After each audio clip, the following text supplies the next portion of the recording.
Greetings and welcome to the most honest e-commerce debate of the year, sports fans. Brought to you by Scale, produced by RMW Commerce. Welcome back. If you saw our debate at Shop Talk, you know what this is about. If you don't, this series is actually going to run a little bit differently. This is debate 1 of a 10-part series. You didn't know you were signing up for that? Well, it's probably too late. Over the next half hour, you will hear from 5 distinguished e-commerce experts. And these debates are actually kind of funny because in the past, I've been known to suggest that most people would rather gnaw off their whole arm than replatform. And I think it always sparks a healthy conversation when I bring it up. Always interesting, provocative. But today, it's not about me. It's about the debaters. And so we're asking a series of 10 questions over this over these debates.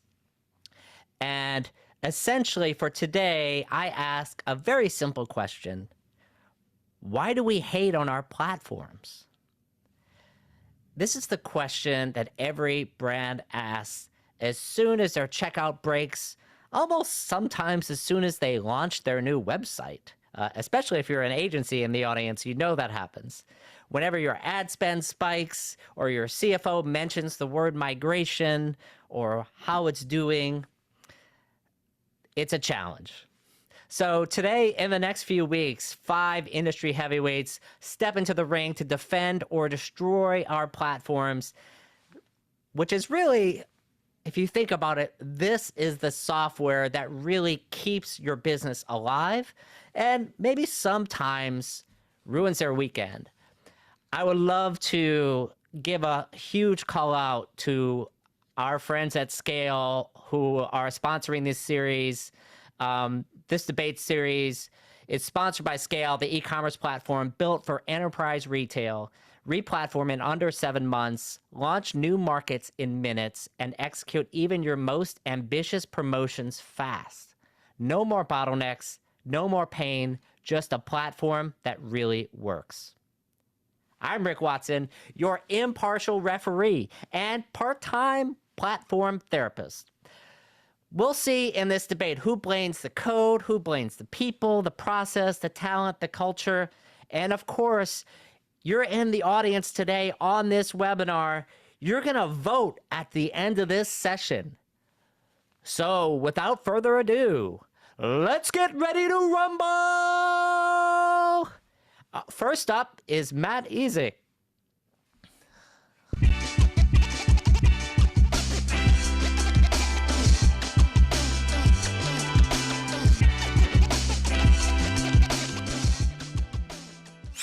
I don't think platforms are the real problem. So we don't hate platforms. I think we hate the mirror that they hold up to bad strategy, right?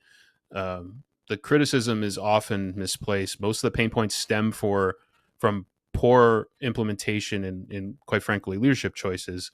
So platforms are marketed as plug and play, leading to really unrealistic expectations. And replatforming seems to me as a scapegoat for something that's really deeper from an operational and organizational perspective. It's super interesting. Matt's comments here. He kind of opens, like, to me, he opens with a classic breakup line. It's not you, it's me. But mostly it's you. And we need to exit this relationship. And I think at some point he's kind of saying the quiet part out loud, which maybe the problem isn't the technology. It's actually the talent in the e-commerce organization. So I think that's definitely something for us to keep in mind. Our next debater is Rob Garf.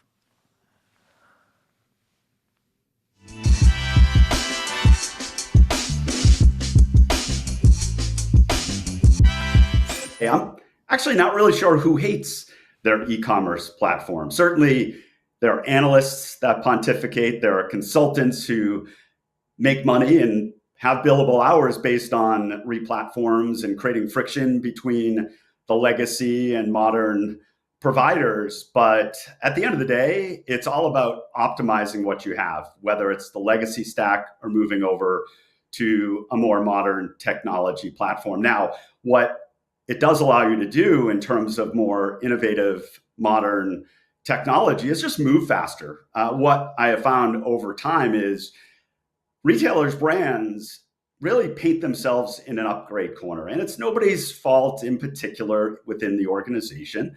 They're creating specific functionality, some specific integrations by specific channels to solve specific problems. But what that does is it creates a real spaghetti environment of code and integrations where when there's a new business in mind or a new growth opportunity, a lot of retailers are stuck in the mud. So what I'm hearing from all the different executives I'm talking about is not only looking to reduce cost, of course, that's always been part of the formula in retail, but also how do we move faster? How do we achieve the business results when it is required to move really quickly?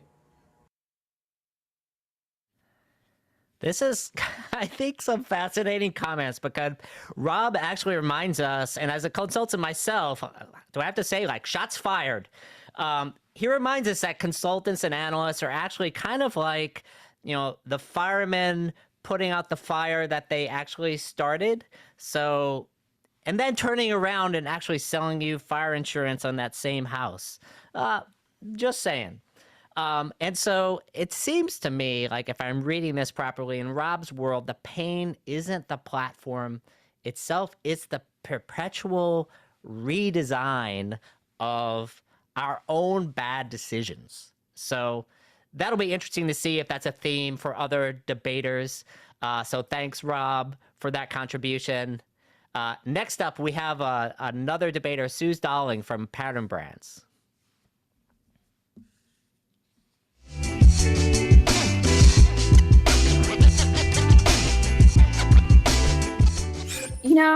I'm not sure if we actually do hate on our platforms. I think what I would argue is that we hate the mirror that they hold up to us. Because if you think about it, when a campaign falls flat or the checkout buckles because you're on a big sales day, which is a good problem to have also, to be clear, what's your first instinct, right? It's always, oh God, the platform sucks. It's too slow, it's outdated, it can't scale. But I think that for us, it's almost, that feels so much easier than admitting, I don't know, something that's harder, right? maybe our planning wasn't sharp. Maybe it actually sucked. Maybe our processes weren't very robust and weren't what we needed. Maybe our teams weren't aligned and were running around like, people that didn't know what they were doing. I think the platforms themselves are pretty neutral. They're not the heroes, they're not the villains, they're just a platform. They're the vehicle that amplify what's already going on inside your business. And so I'd say if you have a disciplined, well-trained team, you can actually make an average platform feel like magic. And we've done that ourselves, where we've taken something that we should have actually outscaled. But you know what? Our team have really thoughtfully put things together. But if you've got a team or processes that are total chaos, no amount of the best-in-class technology is going to save you. I think a lot of the time we're very grass is greener. We kind of get a little bit oh my gosh, our competitors are doing XYZ and it's so shiny, and it's such a shiny object syndrome, right? And I think a lot of the time it's also then we've got vendors going to a conference and it's just vendors coming at you. And they're also always promising you these futuristic features. And so then we're well, if we had that, then we'd be so unstoppable. And it's a seductive feeling. And so then we are okay, we're doing it. We replatform. And then I'd say more often than not, it's kind of actually finding yourself back in basically the same spot a couple of years later. I've done that myself. And I've also seen, founder friends do that so much time, all of the time. And I think it's one of those things where you can then lose 3 months, 6 months, 18 months, whatever it is of momentum, and then actually still be struggling with the same, pain points. And so I think the analogy I'd bring it back to is just that, replatforming is kind of like switching gyms. You can keep buying memberships at different gyms and they might be shiny and lovely and wonderful, but you can really convince yourself that the equipment is better across town for long. You can think about it and say, oh my gosh, I'd be such a different person if I went to that gym. But if you're then either not going to the gym or not training differently and not sweating it out, nothing actually changes. You're not going to get fitter by changing gyms. You're getting fitter by doing the work. And again, it might be a slightly nicer experience. And so I think that's really what platforms reflect back to us. They show us our maturity as operators. And I think it's also why we can kind of hate them, because they force us to see, where we're undisciplined. And so my point back to you would be the better question isn't why do we hate on our platforms and why doesn't this platform work for us? It's really, what are we doing or not doing that makes this platform feel really broken? And once you confront that, I think the thing that you thought was holding you back, that's the platform, often can actually be the platform that you end up scaling on. This is so many great comments, and Suze's here. Force us to look at our own problems, and the gym analogy, it really cuts deep. I mean, it hits hard here. I mean, I might even have to throw a penalty on that one because it's getting a little too close to home. And I don't know about you guys, but being in the agentic AI era and someone is telling me now that shiny objects aren't going to save us if our teams are in chaos, it's kind of a downer. All of the venture capitalists told me that we were going to solve all of our problems with new shinier technology that we all have this FOMO over and are accosted by trade shows. So thanks so much, Suze, for your comments and contribution to this debate. Remember, everyone, as you're thinking about this, our next debater is a great friend, Dave Finnegan, who's going to give his own comments and thoughts.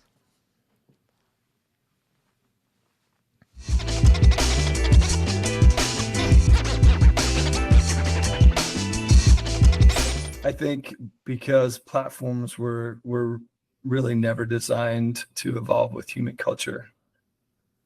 When we set out to build platforms, we were creating this temple that was supposed to be a place where all the transaction and all the experience happened. These huge monolithic structures that we built.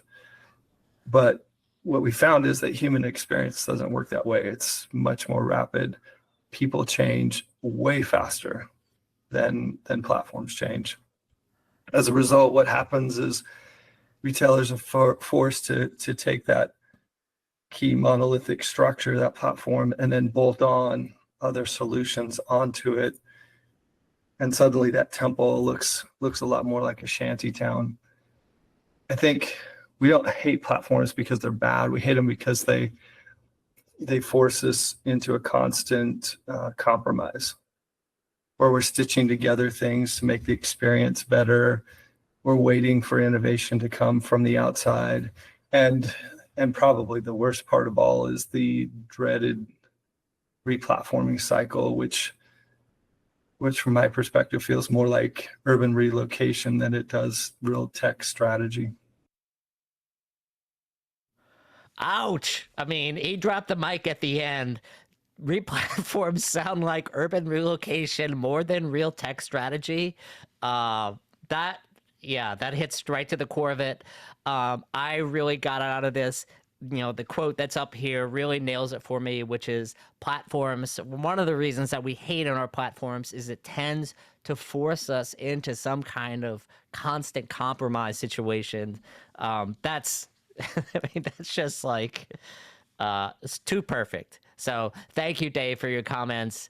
Remember, again, everything that's said from these debaters so that we can be really interested to hear who you think will win in the end.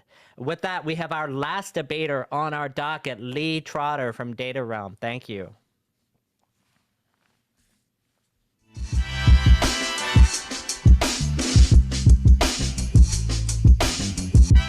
So this is an interesting one. And I think the reason why we hate on our platforms is because we hate on whatever is manifesting the symptom of the problem.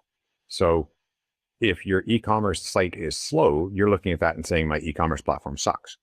And the reality of it is maybe it doesn't. Maybe it's actually just where the symptom is showing up on your storefront, on your checkout, for instance. So if your checkout is taking 10 seconds to finish an order, is it your e-commerce system, or is it something downstream from the e-commerce system? Or is it the fact that you've got 15 plugins on your front end that all are fighting for internet bandwidth off of your client site?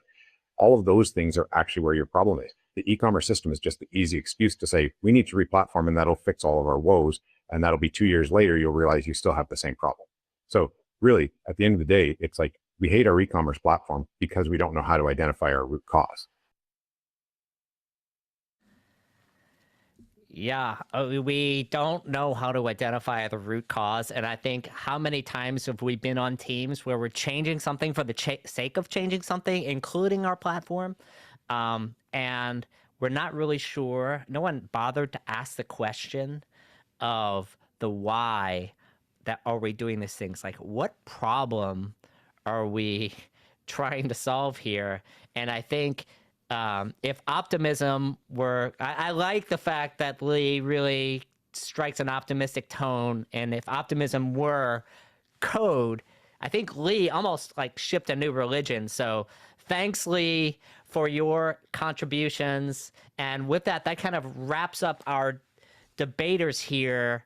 What you have here is 5 debaters, 5 powerhouses of retail and e-com, 5 different therapy sessions, and really kind of like one existential crisis that we have here, which is like, why do we hate on our platforms? Are we the victims? Have we found the enemy and it's us?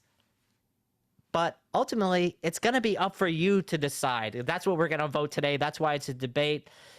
Are you going to vote for someone that made you think, laugh, etc.?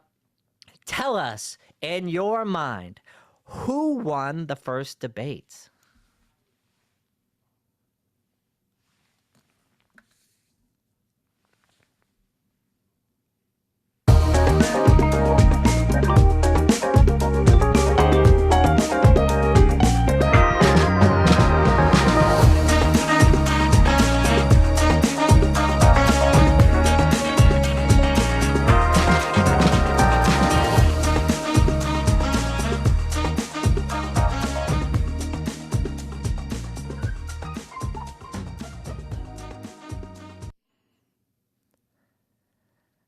This is certainly an interesting result.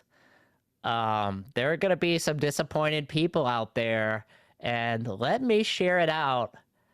I would say the winner in a landslide, Suze Dowling. So I think we can all really appreciate her contributions to the topic. Poor Rob. Sorry, Dave. Even though you Dave, you had the best looking background. I mean, Dave, let's be honest, Finn's background looked like he was at the Explorers Club, but really he lives at the Explorers Club. That's one thing you didn't know.